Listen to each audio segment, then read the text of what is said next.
What if I told you that waiting to feel ready is the biggest lie holding you back? That the perfect moment you're hoping for is never coming? Because here's the truth. Readiness is a myth. Action is what creates confidence. And the people who win in life, they act before they feel ready. If you've ever said, "I'll start when I'm ready," this video is for you. We think we need more time, more knowledge, or more courage. But that's not true. What we really need is a bias toward action. Today, I'm going to share 6 powerful truths that will show you how to move forward before you feel ready, and why that's exactly when you should. Number 1. Readiness is a product of action. We're taught to believe that success comes after preparation, that we must feel ready, confident, qualified, and perfectly equipped before we begin. But in reality, readiness is not the starting point. It's the byproduct of action. Think about any skill you've developed in your life. Whether it was learning to drive, speaking in public, or mastering a new job, did you feel fully ready when you first started? Probably not. You learned as you went. You gained clarity through doing. You became capable because you acted, not the other way around. We often say things like, "I'll do it when I feel more prepared," or "I just need a little more time." But that waiting game is a trap. It convinces us that we're being responsible by delaying, when really we're just postponing progress. Readiness becomes the excuse we use to avoid discomfort. But here's the truth most people miss. Action precedes clarity. Action precedes confidence. You will never think your way into feeling ready. You have to move your way into it. In psychology, there's a concept called the confidence-competence loop. It means that the more you act, the more competence you build. And as your competence increases, so does your confidence. It's a feedback cycle, but it only starts when you act. No amount of thinking, planning, or analyzing can substitute for doing. Let me give you a real-world example. Imagine someone wants to start a podcast. They think, "I'll launch when I get the perfect mic, the perfect format, the perfect voice." So they study for months, watch tutorials, buy equipment, but never record an episode. Why? Because they're waiting to feel ready. Meanwhile, someone else with an average mic and no formal training records their first rough episode, uploads it, and learns from feedback. 10 episodes later, they're better, more confident, and gaining traction. Who made progress? The one who acted before they felt ready. The point isn't to be reckless or uninformed. Yes, preparation matters, but don't confuse preparation with postponement. At some point, more research stops being helpful and starts being a form of fear. If you feel uncertain, that's normal. If you feel like an imposter, that's a sign you're stretching. And if you feel nervous, it means you care. The magic happens when you step into the unknown. When you decide, "I may not feel ready, but I'm going anyway." That one step, however small, is the beginning of transformation. And as you take it, something amazing happens. Your brain starts to rewire. Your belief system shifts. You stop seeing yourself as someone who waits and start becoming someone who acts. So don't sit around hoping that one day you'll feel completely ready. That day may never come, and that's okay. Readiness isn't the green light you think it is. It's not a condition you wait for. It's a result you earn through movement, through effort, through the decision to begin even when it's scary. Start now. Start messy. Start afraid. Just. Number 2, perfectionism is a form of procrastination. Let's call it what it is. Perfectionism isn't a sign of high standards. It's a sneaky form of procrastination. It's fear dressed up in a fancy outfit. It tells you, wait a little longer, tweak a little more, polish this one last detail. But the truth? Perfectionism is just another way of avoiding the discomfort of taking action. We tell ourselves we want things to be just right before we begin. The perfect business plan, the perfect fitness routine, the perfect timing, but just right never comes. The pursuit of perfection creates a moving target. Every time you get closer, your standards shift again. That's not progress. That's paralysis. Perfectionism thrives on one dangerous belief. If it's not flawless, it's a failure. That's false. The real failure is not trying. The real failure is sitting on your potential, endlessly editing and preparing while life moves on without you. Here's what you need to know. You learn more from one imperfect action than from 100 perfect intentions. The first version of anything you create, your first video, first speech, first draft, won't be your best, but it will be your most important, because it gets you in the game. It gives you feedback. It gives you momentum. Perfectionists often confuse quality with delay, but quality doesn't come from waiting. It comes from repetition. A writer doesn't write a great book by agonizing over the first paragraph for 6 months. They write dozens of drafts. They show up daily. They get better through volume, not hesitation. And here's the kicker. The people you admire, those whose work seems polished, effortless, elite, they didn't start that way. Their early efforts were messy too. What sets them apart isn't perfection. It's consistency. It's the courage to be imperfect in public and still keep showing up. James Clear says it well.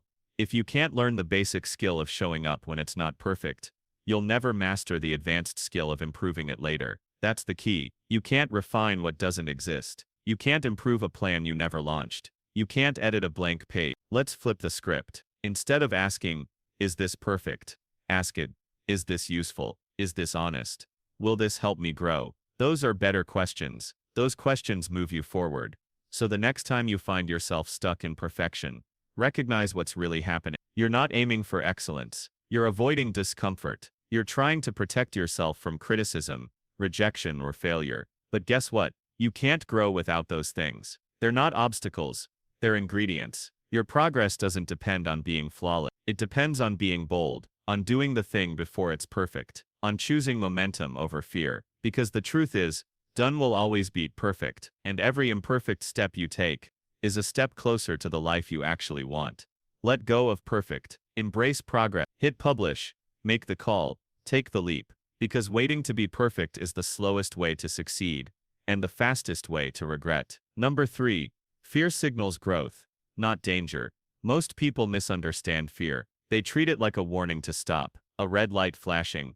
This isn't safe. But more often than not, fear isn't a danger signal. It's a growth signal. It's not telling you turn back. It's telling you you're on the edge of something important. Think about it.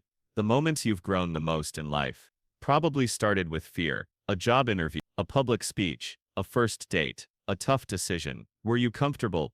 No, you were nervous, uncertain, maybe even a little terrified. But what happened after you pushed through? You grew. You learned. You expanded your identity. Fear lives at the boundary of your comfort zone. And your comfort zone is a beautiful place, but nothing ever grows there. The edge? The border. That's where transformation begins. And fear is simply the emotional sign that you're approaching that edge. We've been trained to believe fear is the enemy. But fear is just energy. Raw, powerful energy. The trick is learning to interpret it correctly. Instead of thinking, I'm afraid, so I shouldn't do this, learn to say, I'm afraid, which means this matters. That one mental shift can change the entire trajectory of your life. The truth is, most of the things we fear aren't life-threatening. They're ego-threatening. Fear of judgment, fear of rejection, fear of failure. But those fears don't kill us. They're the gateway to our next level. In fact, if you're never afraid, you're probably not aiming high enough. No fear means no stretch. No stretch means no growth. That doesn't mean you should act recklessly. It means you should recognize the difference between danger and discomfort. One requires caution. The other requires courage. Here's a practical way to reframe fear. When you feel that familiar tension, racing heart, tight chest, anxious thoughts, don't retreat. Zoom out and ask, is this fear pointing me away from danger or toward growth? 90% of the time, it's the second one, and that means you're on the right path. James Clear talks about identity-based habits. When you do something scary, you cast a vote for the kind of person you want to become. Every time you act in the face of fear, you become brave. You reinforce the identity of someone who moves forward, even when it's hard. The goal isn't to be fearless. That's a myth. The goal is to act in spite of fear. Courage isn't the absence of fear.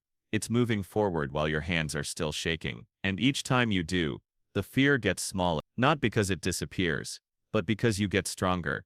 So the next time you feel fear creeping in, don't run. Don't wait for it to vanish. Acknowledge it and walk toward it.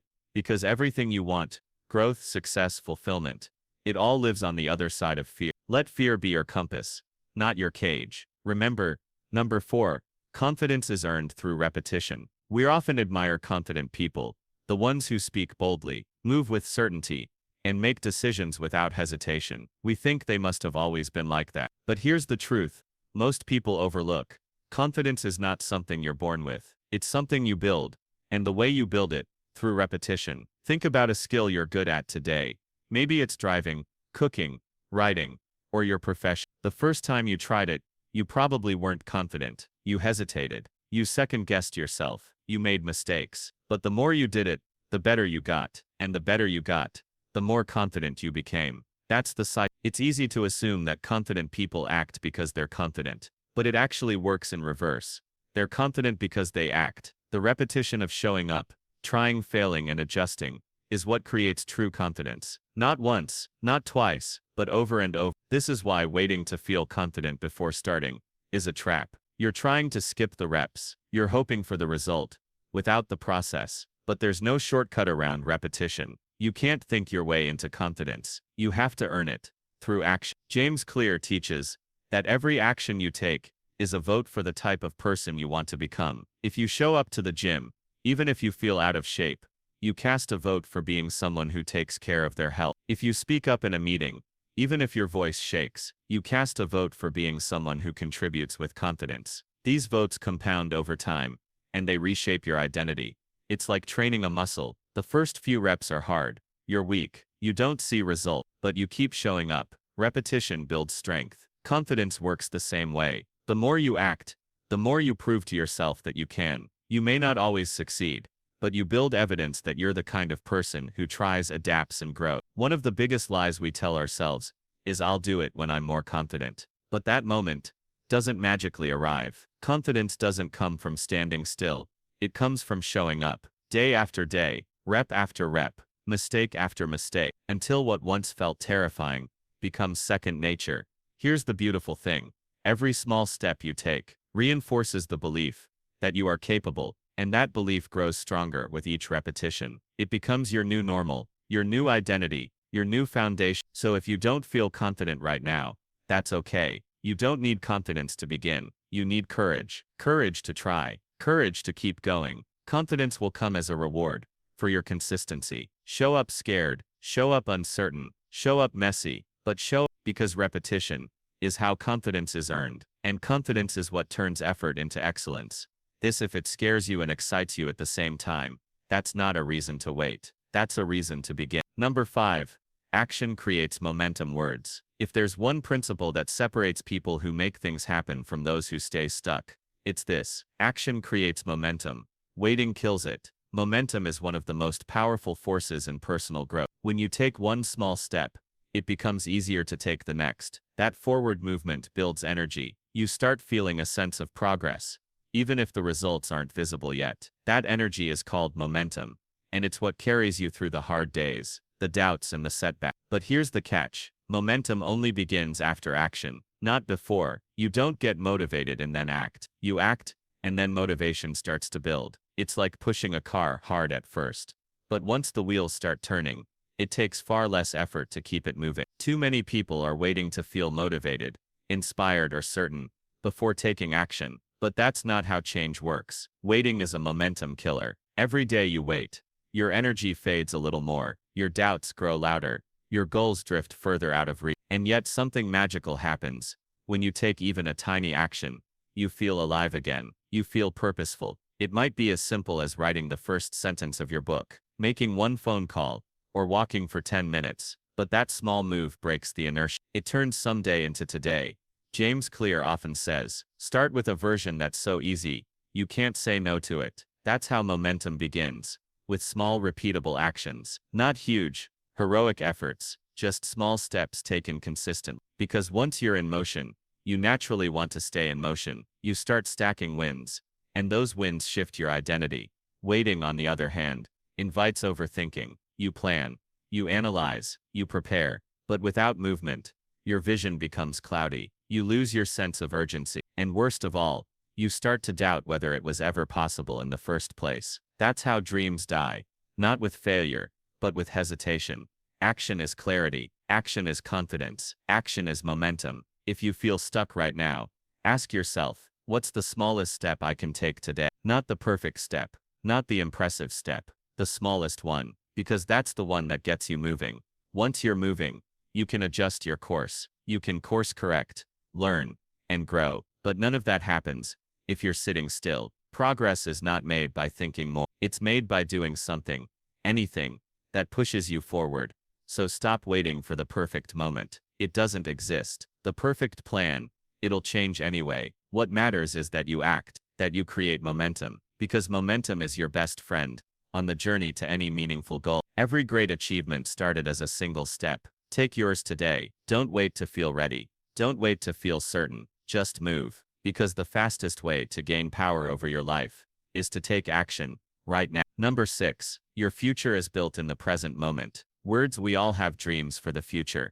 A healthier body, a thriving career, a fulfilling relationship, a life of purpose. But here's the truth most people miss. Your future isn't something you stumble into. It's something you build, brick by brick, moment by moment, starting now.